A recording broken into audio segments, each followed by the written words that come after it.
இன்ஸ்டாகிராம்ல ஒரு வீடியோ பார்த்தேன். நம்முடைய கண்கள்ல இருந்து வழிகிற கண்ணீரை மைக்ரோஸ்கோப் வழியா பார்த்தா எப்படி இருக்கும்னா இப்படிதான் இருக்குமா.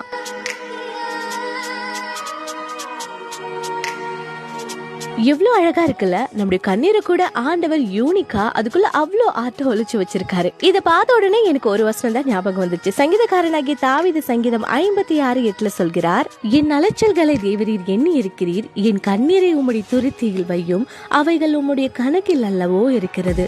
ஆண்டவர் நம்முடைய கண்ணீரை கூட கணக்குல வச்சிருக்காராம். என்னுடைய தனிப்பட்ட வாழ்க்கையில நான் கற்றுக்கொண்ட ஒரு விஷயம் தான், என்னைக்குமே மனுஷனுக்கு முன்பாக நம்ம கண்ணீர் வடிக்கவே கூடாது, அழுதவே கூடாது. அப்படியே அழுதாலும் அதற்கு ஒரு வேல்யூ கிடையாது. அதை யாரும் ஒரு பொருட்டா என்ன போறதும் கிடையாது. ஆனா தேவனுடைய சமூகத்துல சிந்தப்படுகிற ஒவ்வொரு கண்ணீருக்குமே ஒரு வேல்யூ இருக்கு. ஆண்டவர் நம்முடைய கண்கள்ல இருந்து வடிகிற ஒவ்வொரு டிராப் அந்த கண்ணீரையுமே சேர்த்து வச்சு அதற்கான பலனை கொடுக்கிறவரா இருக்கிறார். சோ மனுஷனுக்கு முன்னாடி உங்க கண்ணீரை வேஸ்ட் பண்ணாம தேவ சமூகத்துல உங்க கண்ணீரை ஊற்றுங்க, அதற்கான பலன் நிச்சயமா வரும். அண்ட் இன்னொரு விஷயம், உங்க கண்ணீருக்குள்ளேயே இவ்ளோ ஆர்ட் ஒழிச்சு வச்சிருக்காரு, இவ்ளோ யூனிக்கா வச்சிருக்காருன்னா உங்க லைஃபை எவ்வளவு அழகா யூனிக்கா மாத்துவார், எவ்வளவு அழகா டிசைன் பண்ணுவார் என்பதையும் மறந்துடாதீங்க. அவரை நம்புங்க, அவரை மட்டுமே நம்புங்க.